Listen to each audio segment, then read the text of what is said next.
What is up, guys? Welcome to episode 16 of Sports Card Talk. We got the usual culprits in the house. We got Shaya in the house. We got Coleman cards in the house. But we have an extremely special guest, a guy you've seen in many of my vlogs, taking advantage of me 24/7. We got Ryan Veras in the house from Burbank Sports Cards. How you doing, Ryan? I'm doing great, man. Happy to be on. Woke up this morning excited, going on the SashaT show. So what more can you ask, man?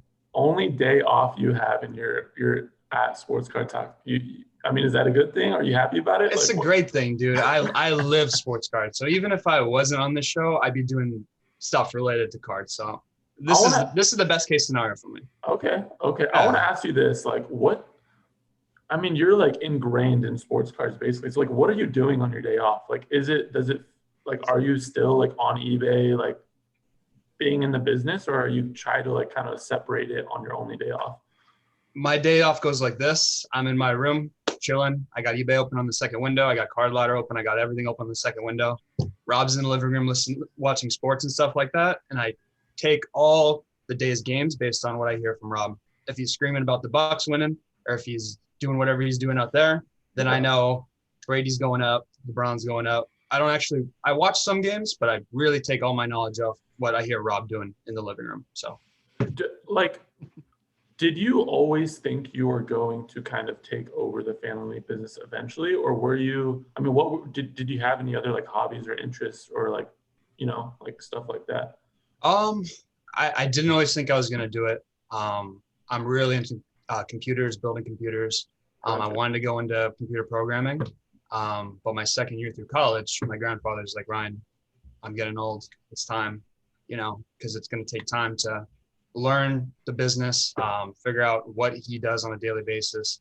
I took 2 years of full-time 9 to 6, going in every single day, learning from him. And until I could get that done, I could not transition into actually fulfilling a role with just me and Rob. So basically my last 2 years of college was me with my grandfather, 40, 50 hours a week, just grinding. When you were a kid, were you like into sports cards? Yeah. I was in the shop summers, 10 to 5. My mom would come pick me up. We were just doing sleeving, unsleeving stuff, watching sports, always in the shop. I was sweeping, just doing everything to kind of like whatever my grandfather said, kind of, wax on, wax off type stuff. I was always into sports. I was always into cards. Got a little collection, Pages Stojakovic, Dirk Nowitzki. A lot of people don't know that. Small personal collection, but nothing crazy. I don't collect anything modern really, but always been into cards. Well, the sports card market has exploded. I guess you want to say the last year, especially. How has the business changed Burbank sports cards in general? Just on a daily basis, give it like maybe a year and a half ago, and I would walk in at 10, get everything restocked, kind of take an hour to fulfill my morning's duties and make sure everything's going smooth and stuff like that. And this was about a year ago, and everything was pretty calm. We had a nice flow of orders, nice flow of everything. Everything was as expected. Go back to March, give it a month, and if I'm not in the shop an hour before we open and 2 hours after we leave, things are not getting done correctly because it's just, there's so much activity around the shop and there's so much activity around the card market. So everyone's in it. So just on my daily routine is now adding 3 hours to what I would normally do in a day. An hour before, 2 hours after at least. And I love it. It's awesome. It's awesome to see so many new people getting into the hobby. And my hours have expanded because of it. But, this is the time, if there's any time, to put the hard work in, because right now things are always moving every day. So. Coleman, have you ever seen Burbank close on time? No.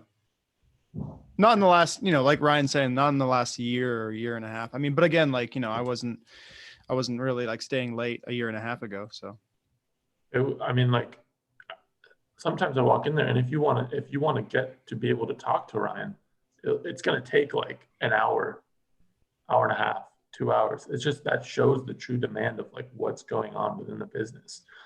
Coleman, Shaya, you guys live like 10, 15 minutes away from Burbank. How is it to have, basically the best card shop in the world basically at your fingertips? It's an invaluable resource. I wouldn't be where I'm at today without Burbank sports cards. I'll never say that to Rob. Oh, But come on, Coleman, dude. I'll never say that to Rob, but honestly, man, yeah. I mean, like it's been, I kind of like lucked out on my journey in sports cards because I live so close to Burbank and, been able to learn so much from those gentlemen and also, profit a little bit here and there. What about you, Shaya? 100%. It's an extremely valuable resource, especially me who's in the college admissions process right now, possibly leaving Los Angeles with no Burbank sports cards, with no trade nights, no card shows, all the LA card market and how crazy it is, and possibly going to some other state where it's uncomparable is definitely going to be strange. Obviously don't know where I'm going to end up, but that definitely plays a factor. Yeah. Oh, I want to get in, like, Ryan, we're seeing these crazy prices, man, of LeBron Chrome 10s 2 weeks ago were 20K. Now they're almost hitting 30K. Prices are going insane, especially on like the bigger guys, your Kobe's, your Jordans, your LeBrons. Like, what are your kind of thoughts on all these all-time high prices that are hitting, especially for you, where you have to be able to, supply these cards for the people that are coming into your store, but you also want to make sure on your end that, you're not losing money at the end of the day. Right. Yeah. I went through this last night. It was Saturday at like 5:30. Someone brought in a PSA 9 Chrome Braun, not a 10, but still a 9. And I was looking, and he's like, "Yeah, I bought this from you for 4,500 3 weeks ago from your showcase." He went into my showcase. He bought the card for me for 4,500, which is probably my sticker price. He brings it in. And he's like, "I'm looking to sell this. I need cash, to pay someone back. What can you do for me?" And you go look at all the numbers. You go look at everything. And this is a $9,000 card, from $4,500 to $9,000 in 3 weeks. And now he wants to sell it back to me. And I'm buying, because that's just how it is. Things go up, things go down. I roll with it. I'm going to buy this card because in all likelihood, I'm going to make money off it after I buy it from them. So I bought the card from him. I paid roughly $8,000 for it. We know it's around a $9,000 card. He's a good customer. I cashed him out for it. But it's a little scary, because how quickly can that card drop 20%? How quickly can the card go up 20%? Is the run over? Is there more life left in the card? I just sold it for 4,500 3 weeks ago, and now it's basically the same month. We're still in January, and I just paid close to double what I sold it for. So I have to be, very careful on, especially 10s and things that have taken crazy runs, people looking to cash out. I have to kind of build in that margin with it, knowing that they probably paid nowhere close to what they're looking to get for the card. Usually people are willing to take a little bit of a hit on the price to sell it to me, knowing they can sell it right away. Knowing I'm there to cash them out. But you have to work with me, because who knows where this card's going to be going. You can sell on eBay yourself. You can deal with returns and stuff like that. Or you can take the small little hit, sell it to me, and then I'll go market it to my customers, because I know my customers are still looking for this card, no matter what the price is. I mean, I guess, isn't that the beauty of your business, though, where like you're always turning? Like, I feel like that's why you guys are the most successful, because you're never, I mean, I wouldn't say you're never holding anything long term, but I would say like 98% of your stuff, it's in, you get it in Monday morning and it's out into the showcase or online on burbanksportscards.com Tuesday. And then, somebody buys it Wednesday morning and it's out, it's out. Like, isn't that why you guys are so successful at the end of the day? That's the shop I want to go to. I want to go to the shop that has fresh inventory all the time. And I want to go to the shop that if I want to sell something, I know I can take it to someone and they will give me a fair number for it. If I walk in and I want to go look at fresh showcases, I want to look at fresh items. I want to look at something that if I see it in the case, I can buy it. There's not an insane price tag on it that I can never touch it, because I know I can buy it somewhere else for a better price. I want to always have the best price on anything that I have in my case. I want to be competitive on. That's rule number one. So if you see something in my case, I want to be able to offer you a fair shake at it. Now, if you don't, my price might be a little bit higher than eBay, it might be a little bit under eBay, but it's always going to be close.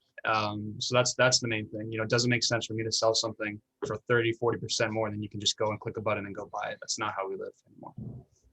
What's your game plan, like, for where you want to take Burbank Sports? Because I know all of us are always hearing Rob saying there's so many different things they want to do, and you want to do. Mm-hmm. And I heard about some shows, stuff like that. But where are you guys trying to take, Burbank Sports? Because at the end of the day, like, what's your like what's your dream, I guess, at the end of the day? The short-term dream is burbankcards.com, which is our new website we just built. The short-term dream is really making it the most efficient way to buy something, get it online, and get eyeballs on it ASAP. Get that listing or get that item views. That's the short-term goal. That's what we're working on every day, is just how can I buy something, get it online the fastest for the best price in the most efficient way, have it inventoried quickly to where I can be able to find it, and have people coming in at the same time so someone can see it on our website, plus they can see it in the showroom at the exact same time for the same price, which is a good price, and they can see what I'm selling it for, and if they want to sell it to me, they can also sell it to me, and then I'll just keep. So that's the short-term dream for Burbank Cards, is how can I buy as much as possible and get it ready as quickly as possible.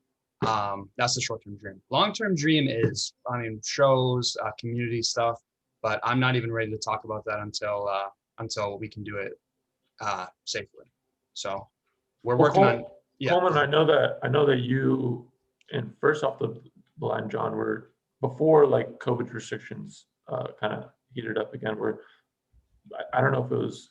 It was a Burbank card show. Is that still kind of in the works right now? Or? Yeah. So, we're it's still a thing that's going to happen. It's just, it's like Ryan said, like there's nothing that can be done right now if we can't do it safely and stuff. And so, we've talked about things and everything. And, I have no doubt in my mind that something really cool will happen once this is all over. It's just, there's really nothing we can do right now. Yeah. I want to bring some questions in from Instagram. I actually love this question. Is there still time to buy Kobe, or is it too late? I want to go around the room and check the temp on this. Shaya, let's start off with you, bro. What's the word on Kobe right now? I think the word on Kobe is, in the short term, I think the gains are very limited. I think in the long term, I think in the macro, there's obviously a lot of opportunity, but I also think that there's going to be a better buying opportunity down the road. I think that's pretty consistent with all the LeBrons, or mainly like I'm talking mainly about the Chrome, the Fleer, more the mainstream stuff. Obviously, if you're going to go after, let's say like a Kobe exquisite or a LeBron exquisite, or something that's very limited, very hard to find, something that comes up once in a while, obviously I think it'd be a great thing to buy for the long term. But in regards to those more like base type cards, I think that there will be a better buying opportunity. Right now, I think the refractors are very interesting. I know they're all going up. But yeah, I think there's obviously opportunity. But I think for a lot of the cards, it just depends. It depends on the card. And yeah, what your play on it is. Is it short term, mid-term, long term? What about you, Coleman? I would just say, like, to use like a metaphor, it's like there's a bunch of rocks on the ground and somebody just turned over a bunch of different Kobe ones, right? And it's like the top's chrome, the top's paper, all these like base ones and stuff. I think we're in the phase right now where people are starting to like turn over ones like, veteran refractors and stuff like that, and just rare 90s inserts and, Panini autos, all this stuff has gone up, but I think there's still a ton of opportunity there. It's just if you have the knowledge to know what to be looking for and stuff. Because there's a lot of stuff for Kobe that hasn't seen those gains yet that will once people start realizing it hasn't gone up yet. So it's just about the knowledge of the hobby of, what cards haven't moved yet and stuff, and where people will eventually turn their attention to once they're sick of paying crazy prices for Kobe stuff. But I would agree with Shaya that, like, I think you're probably looking at limited returns on stuff that has already popped. But that being said, like, there's still months to the Hall of Fame. I just think we're in this maturing market net right now, where it's like, we don't have to wait until the Hall of Fame to see the peaks. We might see the peaks way early because everyone's trying to get ahead of the curve. So I just think it's, a little bit dangerous and stuff, like with some of these prices we're seeing. What about you, Ryan? Yeah, absolutely. What Coleman said about the Hall of Fame, everyone thinks that they're really ahead of the curve. Buy Kobe now, in 2 months, the Hall of Fame prices are going to pop. Actually, I think when the Hall of Fame comes around, we're going to see a little bit of price depression, like what we saw with LeBron in the playoffs, like what we see every year when a player's in the championship game, and even if they win the championship, their prices are always going to dip a little bit because the season's over. They have no more. There's no value play on that card anymore. We got 3 or 4 months of off season, so the prices are going to dip. But no, I still think there's tons of room for Kobe. We just saw the 08 Chrome PSA 10 refractor, or base card. I was talking with Coleman about this yesterday. Sell for $6K. which is wild. I think there's tons of room for Kobe. I think there's still people with Kobe's that are looking to sell Kobe, that they're in for it really not cheap, but they're in for it for the right price. They want to move out of Kobe and into other stuff. I still think that those rocks can be turned over on people that maybe bought early and are looking at prices now and they're like, wow, these prices are way too high. I'm going to move out of my Kobe, move into other stuff. I still think there's cards that are in fit that category that you can still pick up. But we are getting to a point where prices are looking a little bit ridiculous. But at the same time, there's a lot of people moving into Kobe. There's a lot of catalysts coming up for Kobe. So if you're looking to make a play on Kobe, there's probably still time, I think. How fast do Kobe cards move in your showcases? Absurdly fast. But it's got to be the right Kobe stuff. It's got to have the right eye appeal. It's got to have something that draws the customer to the card. I can't just put out, a super green Topps Chrome Kobe rookie for an insane price and it's going to move. It's got to be the right price. It's got to be the right card. And if it's not, then it'll sit in my case. But Kobe cards don't typically sit in my case because, we either get the right price on it or it's a good looking card. And I try to buy good looking Kobe cards. I actually actively go out and look for good looking Kobe cards because I know that's what my customers want. So they fly. They definitely fly. Yeah, I mean, that makes sense. I mean, one question I actually was talking to somebody about yesterday, Kobe's Topps Chrome PSA 9s are doing, I believe, like right around 5K, somewhere in that range, depending on greening. Kobe's Topps Paper PSA 10 is right around 5K. And I wanted to just get your guys' thoughts. Which one would you guys kind of rather have? Would you rather have the Paper 10 or like a greened out PSA 9? And where do you guys think there's the most demand for? Is it the Paper 10 or is it the PSA 9 Chrome? Shaya, you can start, Coleman, whoever wants to start off. I would just say real quick, if we have to go with the green PSA 9, that definitely makes it tough. And then I would wonder what the difference in price is between the green PSA 9 and the non-green or a just better looking, less green one. But again, like I just think with LeBron Topps Chrome PSA 9 at 9K, yet both PSA 10s, like the Kobe and the LeBron PSA 10 are both the same price. My first thing that I want to check out is what's the pop on Kobe Topps Chrome PSA 9. There has to be less than LeBron. I would think that it would be less. I would think that it would be less. 39.80.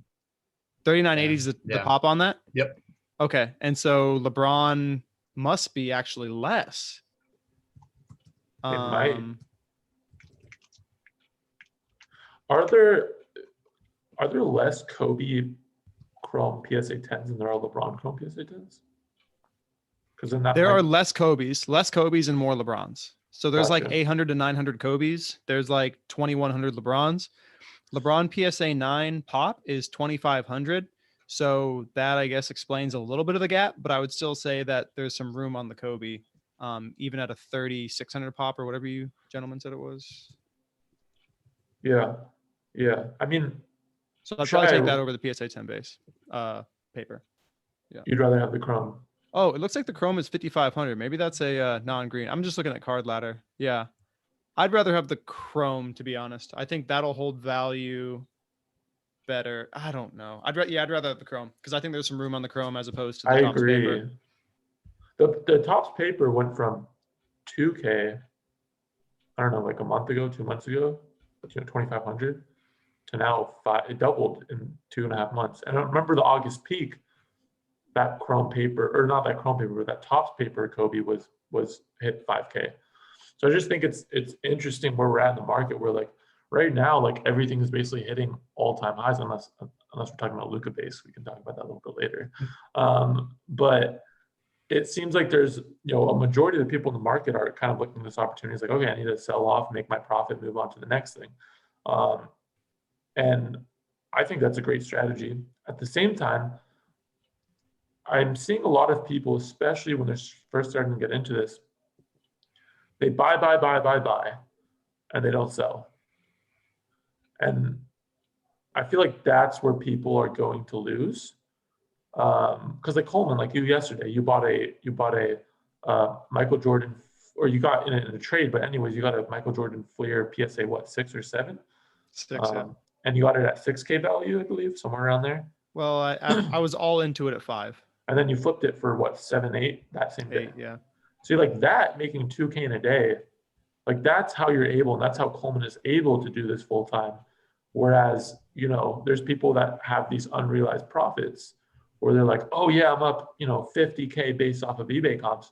Well, why don't you go ahead and try to sell that? And you'll start to see quickly that you're probably not going to get, you know, the prices that you want or all-time high eBay prices, which I just think is interesting. Like for you, Ryan, like, are you scared that there are, you know, there are multitudes of people that are doing that, especially maybe people that come into your shop, you know what I mean? Oh yeah. I mean, I'm not scared, but it happens all the time. People looking to cash out, or people that are, you know, want to cash out on cards that are high. I got to go off comps that are high. That's not a real comp. You can't sell that card for that price. It happens. And I usually have to explain to people like, hey, it's for sale for this price. You know, here's the comp, but it's for sale for this price. So, you know, my whole game plan is get burned as little as possible, make the most amount of money as possible while still treating the customer fairly. Well, if you come in day after day after day with that kind of stuff, the same stuff, and I see that you keep bringing me the same stuff that you can't sell anywhere else, that has high comps, low sells, you know, I'm going to have to factor in 20%, 30% when I buy from you, because I know every single time you're just hammering me with stuff that's high on comps that I can't sell for that comp. I can't go to one of my regular customers and be like, hey, I have this card. Here's the lost sale. Do you want it? But they don't want it because they know that that sale is either high, or there's too many of that card, or it's just dropping in value. So that's probably the biggest thing I have to watch for when buying high ticket cards, for sure. Ryan, can you explain that a little bit better, just for people to understand like what you mean by high comps and low sales?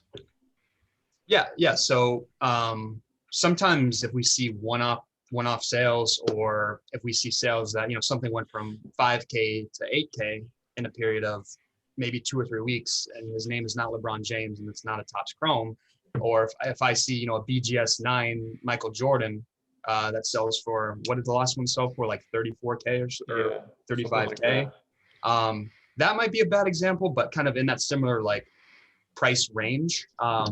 I have to be careful. If there's something that has a comp at 8K, but you can go out and buy it for 8K, or buy it for 5K, or buy it for 6K, or even if there's just a tremendous gap on a card that shouldn't have a tremendous gap like that, you have to watch out for cards like that. That something that, to put it like very simply, if I don't think that it is reasonable for a card to jump like that, I will always take a little precaution when buying it. Just because I've been doing this 8 hours a day for 5-6 years. If something doesn't make sense to me, I always factor in that level of caution. Just as a general thing.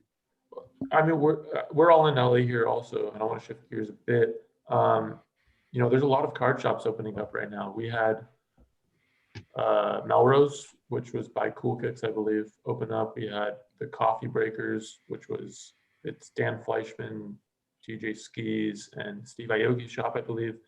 I believe there's also like 2 other shops in LA that are opening or have opened. Mm-hmm. Are you looking at that as a positive for your business, or are you looking at that as we have more competitors? Super positive. The best thing that could happen. If we weren't motivated already, well, what else do we need? I mean, that's the biggest kick in the ass in the world. People are opening shops in our area within a 10 to 15 minute radius of us. Well, I'm getting out of bed 30 minutes earlier, or I'm staying after work an hour and a half later, because we want to be the best. And we have this built-in, you know, we've been doing this for so long. Well, we could rest on our laurels for a year, 2 years, and probably still be okay. But 2, 3, 4 years down the line, if we're not doing the work every day, it's going to catch up to us. And these guys are putting in a tremendous amount of work. Everyone opening a shop in this area is super motivated. So there's definitely a positive, and we're definitely working our ass off to keep our trajectory, for sure. Definitely. Well, and then the beauty of it is some of those shops even buy from you. They do. Or a lot of them. Yeah. Which is crazy to think about. But I mean, one of the beauties I feel like of Burbank is that you guys already have such a system in place. I remember when we did that, interview /tour, and you're showing me all these singles, and you have 20 employees in the back just pulling cards. And I was like, it was so amazing to see that like that part of the business basically allows you to go out and buy, 50K worth of cards a day every single day. Like the system that you guys have is just unmatched compared to all these other shops that are opening up. And I think that's one of the things that, like, if somebody's looking to open a shop, it's not just something where, oh yeah, I'll buy some cards, put them out, and then make 20%. Everyone's doing that. Like, yeah, Everybody's and doing then that. also it's not something like, and even with box breaks, oh yeah, I'll break at night, and then I'll make a return. Like, it's a lot more than that comes into play, especially if you want to have a sustaining and successful shop, over a long period of time. Because right now, I mean, we could all say the market is hot, so it's a lot easier to open a shop than it was before. But then what happens 10 years from now, 15 years from now, when things soften up a bit and, it's not as easy as it was before. Right. You have to have something in place that differentiates you from everyone else that's doing the same thing. You got to go in and do something that's difficult, do something that can't be replicated, do something that can't get you Amazon. That's the only way you survive in this industry. I mean, you could survive now on the hot market, just doing your thing, flipping, buying, selling, having a good time. Everything's great right now, but who knows what's going to happen in 5 years. So you need to start building that into what you're doing right now. Build in that there's going to be a soft market in 5 years. Start preparing yourself for that. That way, when it happens, you won't be surprised. Yeah. That's our game plan. But, take advantage of the hot market. Everyone's, popping open stores, popping open breaks, stuff like that. Do it. That's great. Take advantage of this hot market, because 2 years down the line, you want to have a cushion, or you want to have a game plan, or you want to have a system that people still need, even in a soft market. People will still need certain things in the soft market. That's what you got to set yourself up for. And if you're not ready for it, then you should start preparing yourself for that now. Even if things are great 10 years down the line, well then, hey, you've just set up yourself even better than that. So that's my philosophy on that. What are your thoughts on the big money that's coming into play right now? We have multimillionaires coming in, buying up large sums of specific cards. We have fractional ownership companies that are backed by God knows how much money, and they're just buying up, LeBron rookies, Jordan rookies, Kobe rookies. We have hedge funds that are coming in that will just be based solely on cards. Like, how, in general, I just want to get your thoughts on what you think about all that right now. I think it makes it a little bit more difficult for me to do what I would like to do on a normal daily basis, which is buying cool cards and getting cool cards. In my case, it definitely makes that more difficult. Because like we talked about earlier, high comps, high sales at these auction houses, stuff like that, it makes it more difficult for me to buy. Not only am I paying more money, at the same time, things are going crazy. I mean, who knows when stuff's going to start dipping, but for right now, every time a PSA 10 Jordan goes up for sale at Golden, it sets a new record. Every time we see LeBron Chromes go for sale at auction, PWCC, all these guys, it sets a new record. So every time that someone brings these cards into me, I'm ponying up more money, and I'm asking my customers to pay more money when they come in to buy it. So every time this happens, it makes my job a little bit more difficult. It's great, the media and stuff like that, the news, the kind of attention that this is all getting is great, because there's a lot of money coming into the hobby, but it definitely makes it difficult for people that are looking to get their hands on cool cards and get them into the hands of collectors. I think it makes it a little bit more difficult in that regard. But there's a lot of attention on the hobby, which is great. That's what we want. It does make things a little bit more difficult. Yeah. Why do you think that there's so many people coming to just sell shit? To sell shit to me, or to sell shit in general? No, just to you specifically. Why do you think that there's 5, 10, 15 people in a line for you every single day, Monday through Saturday, to sell specifically to you? I think number one, because I'm a fair buyer. Number one, that's first and foremost. I'm a fair buyer. If you bring me a card and I want the card, I like the card, it's a cool card, and we're both willing to come up with a fair price, I'm going to buy it 99.9% of the time. If Coleman's bringing me a card and he's like, Ryan, look what I just picked up, I know you want it, I want it, we come to a fair price, that's it. That's what happens 95% of the time. And there's so many people subbing cards to PSA, getting their PSA subs back. And what do you do with it? Well, you have option one, which is list everything on eBay. You have option two, which is list everything on Instagram. You You have option 3, which is using like a MyCeleb sort of site, or using a weird, these sites are very cool that are coming out, but using a different sort of site to sell it. You have option number 4, which is bringing it to one person, selling everything at the same time of stuff maybe you don't want that I can use, taking a little bit of a cut off of it and just selling it to me. And I will find buyers. I will find people that are looking at my site, that are looking at my eBay store, that are looking at my showcases, and they'll want to buy it. So that's why I think I have so many people coming to me. And not only that, I will trade. I will sell them other stuff. I have cards that they want. They see that I add 300, 400, 500 slabs every day to my site, to my showcases. So I might have something that they want. They might have something that I want. Even if they don't sell it to me, even if they don't buy from me, it's still an experience of coming in, talking with other collectors, talking with me, seeing where we're at, where the market's at. And like I said, even if nothing gets done, usually it's a positive experience when people come in, even if they don't sell anything to me, even if they don't buy anything from me, it's usually a positive experience. With the lines and everything, I'm not a huge fan of that. I'm trying to cut down on that. So if you need something quick, we're trying to cycle people in and out. But my goal is to make it a positive experience. Even if I don't buy from you, even if I don't sell to you, I want you to come back next time, because there's probably something that could work out next time. Yeah, no, that makes total sense to me. I want to shift gears a bit to a topic that we brought up a little bit before. Is Luka right now a buyer or a sell? We know Luka's prices before the season started almost got up to, I don't know, it touched 2K, right, Coleman? Touched 2K on his base PSA 10s. Yes. And now it's back down to, I want to say, around 1,500, 1,550, 1,600, 1,650, somewhere around there on eBay.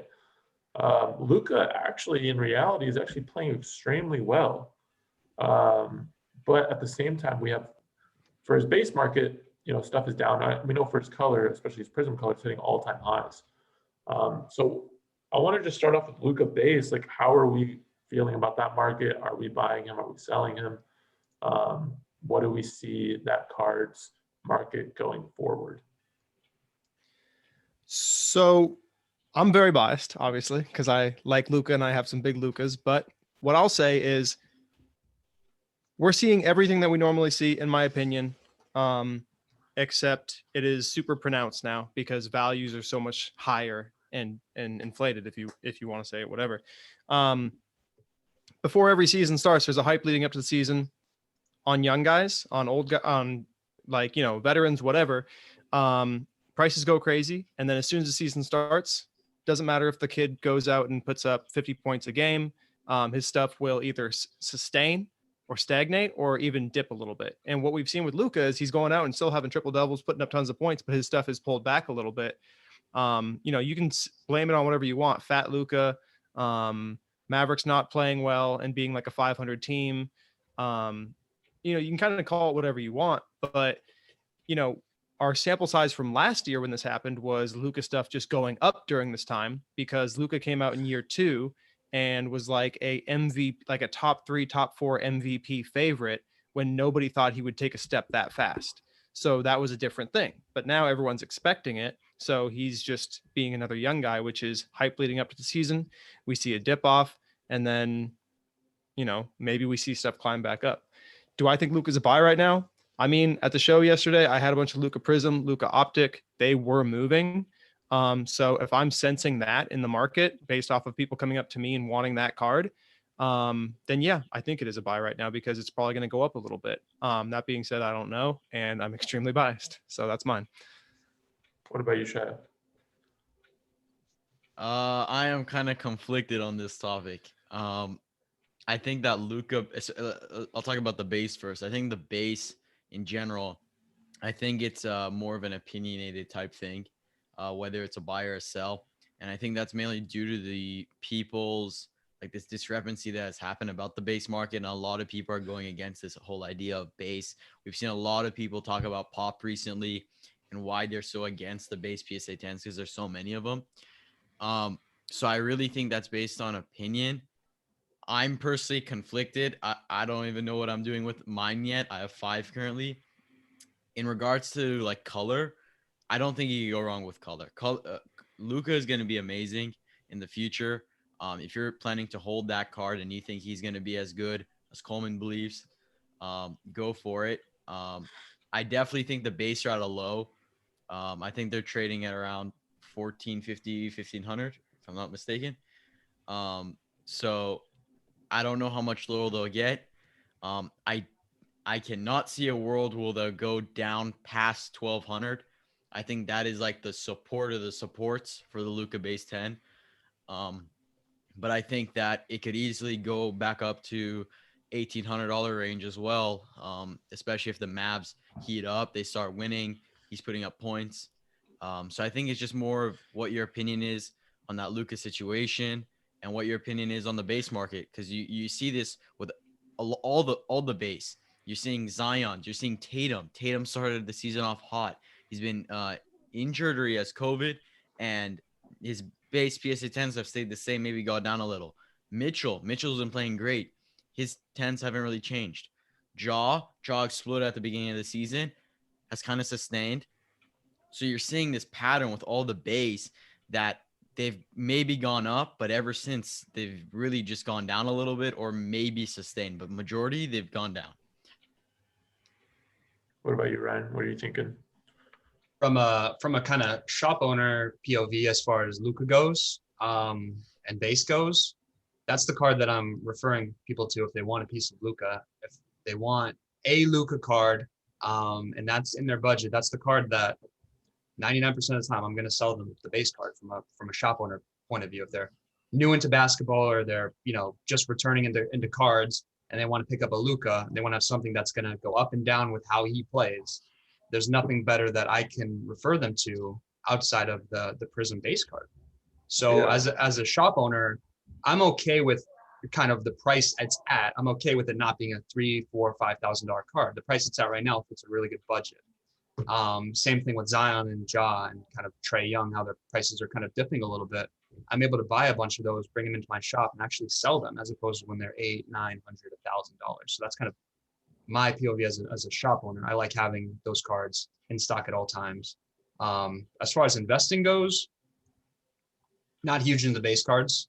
We saw them go from 2,000 down to 1,200 and back up. And my problem with it is how many of these cards are at PSA and how many of these cards are at BGS that are going to be coming in. And what does Luka need to do to get back to 2,000? Does he need a quadruple double? Does he need to win 3 rings? What does he need to do? Because I remember last season, every night, triple double, and what, he got to 2.2, 2.3, something like that. What does he need to do to get back there? I mean, is a full season of triple doubles going to do it? I don't think so. I think people are really pricing in Luka as the GOAT right now. I think 16 to 1,700 is like, hey, Luka's going to be really, really good. Well, what does he need to do to get back to 2,000? If you're investing in this card, you need to think to yourself, what does he need to do to get this base card that there's tons of back to 2,000? What is going to make people hit the buy now on eBay for Luka right now? And that's either winning a championship or them bringing in a big piece or them doing something functionally with the organization that you're going to say, hey, Luka now has a shot to actually win something. And if he's not going to win anything, I think it's going to be pretty stagnant. It might even drop a little bit further, but you got to think what's the catalyst for Luka, and then it's probably a championship. If we're not going to win a championship, then there's just so many Luka base 10s. So I feel like now we're at the point where he has to do something extremely big for like that movement of price to shift up. Like I feel like last year there just wasn't as many and the demand was unreal. This year I feel like, and I think me and Coleman, you talked about this, I feel like this is kind of a throwaway year where, if they make the playoffs, cool. If they don't, whatever. But the next year's where I think Cuban's going to really put some big pieces around him and really go for a championship. I don't think that they're true contenders this year. Unless, I don't know if you guys feel that way as well or not. No, I don't feel that they are. And I think you're right I think that, what we talked about, I agree with that. It is a bit of a throwaway year because they missed out on the Giannis sweepstakes and, they're kind of just playing it out and seeing what happens. And then they're probably going to try and make a splash next year and everything. But, I don't know. There is a lot in the pop. And that's the question, is just is 15K too much in the pop or is it not? I mean, at the end of the day, 2 months ago, people thought 2,000 in the pop for LeBron James was too much. Well, that flipped pretty quick. So, I mean, all I know is, I try to just study the market and see like where it's going. It seems very stagnant right now. I don't see, and I'm trying to figure out a way to where I see that moving, but with 15,000 in the pop and people constantly making that card available with the supply line, I don't see it moving, as fast as LeBron Topps Chrome at all. I see it moving slower. But yeah, the question is like what Ryan was touching on, which is what's going to be the catalyst that makes it move. And I don't think it will be Luka triple doubles, like Ryan mentioned. I think, the Mavs have to turn into a winner here. And I think the biggest thing is Luka needs to show everybody that he can take whatever he's got right now and go to the playoffs and make a deep run the same way like a LeBron can. Because LeBron did that in year 4, made it to the finals. I mean, Luka's in year 3, so it's not quite the same thing, but it's like, and again, like, look, like LeBron made it to the finals in 2007 in his 4th year. Everyone was like, he took a bunch of ragtags to the finals. He's the next GOAT. And then he won the final, or no, then he lost the finals in 2011.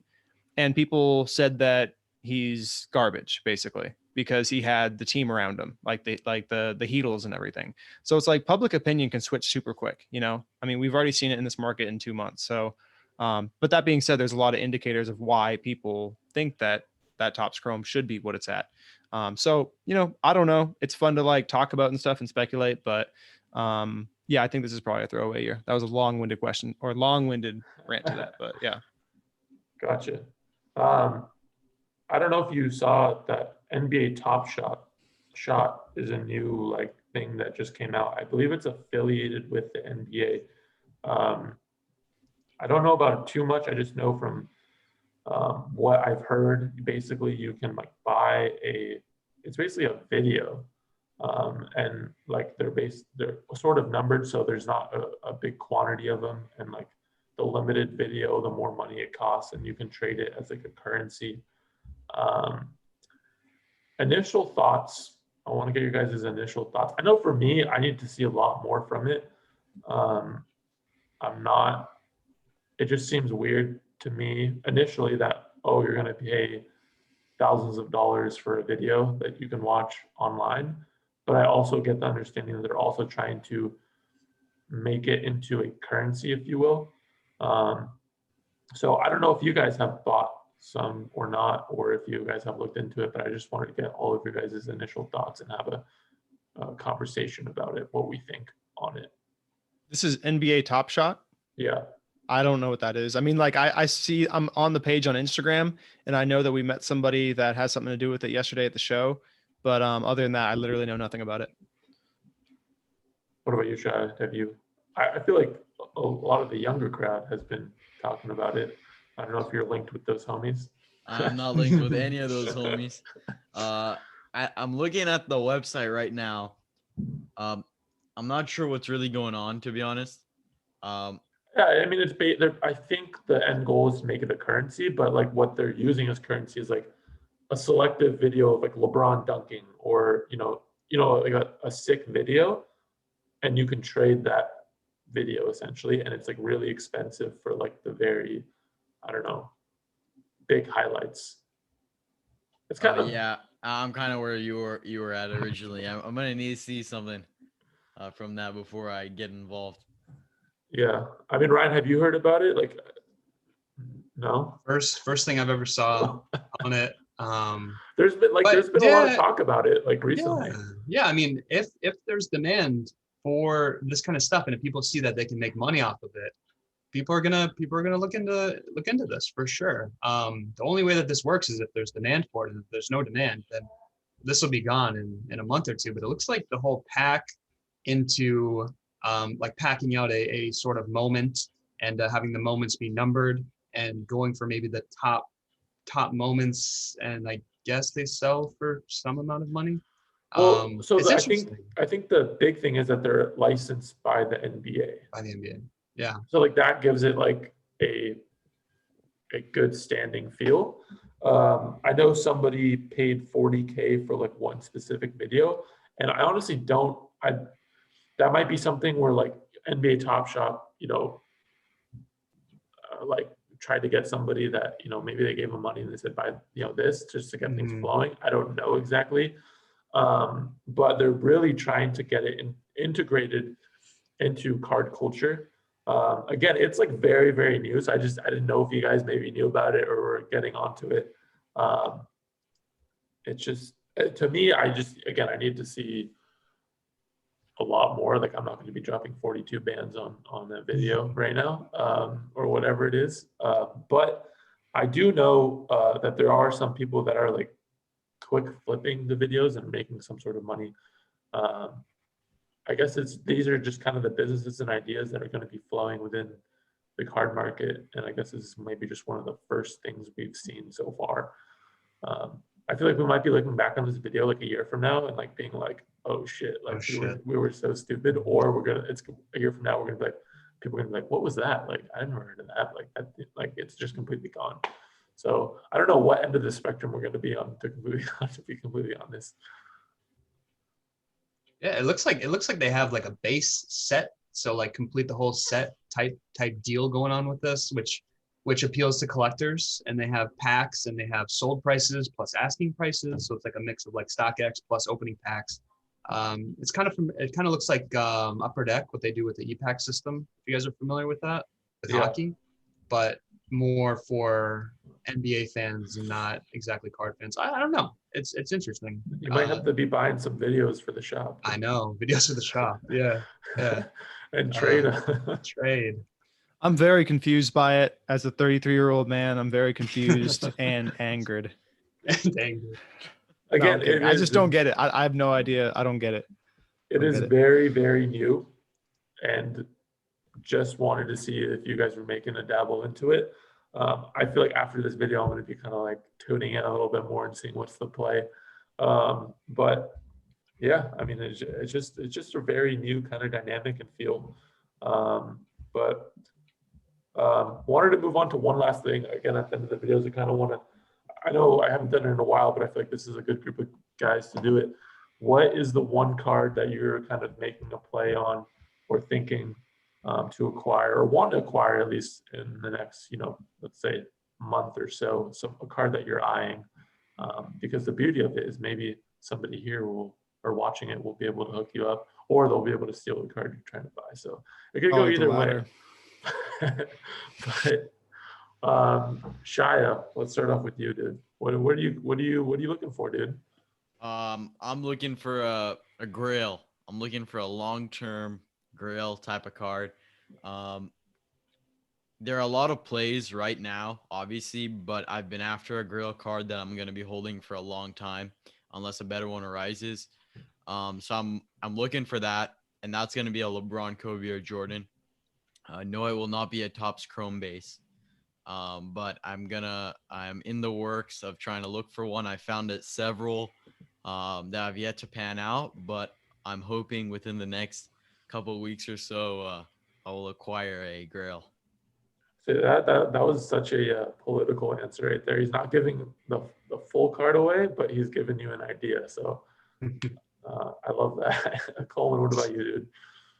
I'm not really looking for anything right now. In particular, there's nothing, really on my radar. I mean, like my grail card is a 1997 Metal Universe Michael Jordan PMG Red out of 100. I really want that card. So I mean, like, it's just not a card that I'm looking for because at the price point, like, I'd rather buy a house. Yeah. So it's not really one that I'm actually, there's really not much I'm looking for. You're kind of at just the moment. gearing up for Dallas and ready to make some plays, basically. Correct. I wouldn't mind grabbing like a nice LeBron auto, nice LeBron rookie auto or something like that. Just because, I feel like those are probably going to see some moves here in the next couple of months and everything. And I wouldn't mind grabbing one of those just to hold, like, long term and everything. That's probably my play. What about you, Ryan? Yeah, I'm looking for the one guy that has never won a playoff series, active player, potential GOAT, never won a playoff series. He doesn't actually win that many baseball games. I think I give it away. He doesn't actually win anything. This guy doesn't win anything. He's just a man. It's Mike Trout. I'm looking for cool Trout stuff, man. We're talking about 18 Luca bases. Let's talk about 11 update and how this card just keeps going up, up. But Trout's he's not winning anything. Yeah.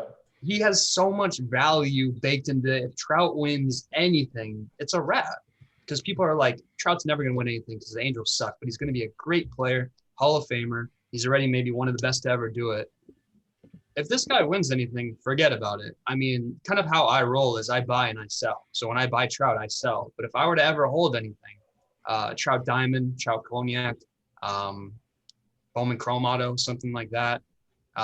If you're not a baseball guy and you want someplace to put some money, look at Mike Trout, because this guy is the man. He's very good, and I think he's won one playoff game, because baseball is a team sport, more of a team sport than basketball, and you have to rely on things that are outside of your zone, which is why people cut him slack. He doesn't win games, but he's still Mike Trout. His pitching might suck, his team might make tons of errors, but he's still Mike Trout, and his prices do not dip. And I know when I get a big Trout in, that Trout will go way faster than any Kobe, LeBron, or Jordan I get, because Trout guys are insane. So I'm looking at a couple big Trout pieces. I can't disclose anything, but always looking for Trout. Well, there's some inside info from Ryan. Yeah. I got a question. What do you think about Luka being the Trout of the NBA? In that regard, that he hasn't won anything and he might. You don't think it can happen? It can happen because basketball is a 5-6 man game, and if they don't win, then more of that share of the losses is on Luka. But if I'm a Trout fan, I can cope with the fact that they're not winning by saying baseball is a team game. Trout's very good, but his team sucks. Whereas in basketball, you can do things for your team and you can't do in baseball. So that's why I think Trout is so safe, because even if they lose, Trout's still the man. He's still very good. He still puts up very, very good stats, but his team sucks, right? If I'm a holder of a big Trout, my argument, my punch back is always going to be like, baseball is a team game. His team is ass. They need to replace basically everyone around him, and then they'll start winning games. In basketball, it's different. You got a bigger share of the wins. In basketball, you have a bigger share of the losses. Trout can't do everything himself, but he can put up historic numbers season after season after season and still not get the recognition he deserves because he's won one playoff game. So what about Connor McDavid? I am the exact same way with McDavid. Love McDavid. I don't watch hockey. I don't know a ton about hockey, but if I feel this, I actually might even feel stronger about McDavid just due to how lines work and how time and goalies and that whole situation goes. I think you can make the same argument about McDavid, where his team might be holding him back, but he's still, people love points. People love that kind of number, chasing Gretzky, whatever you want to say about hockey, but love McDavid too. But I think Trout's a way safer bet, especially in our market. Awesome. Shaya, I think you have a Trout card, and now you know where to sell that tomorrow. I think Shaya's going to be Ubering over to Burbank tomorrow. Yeah, let's go. Yeah.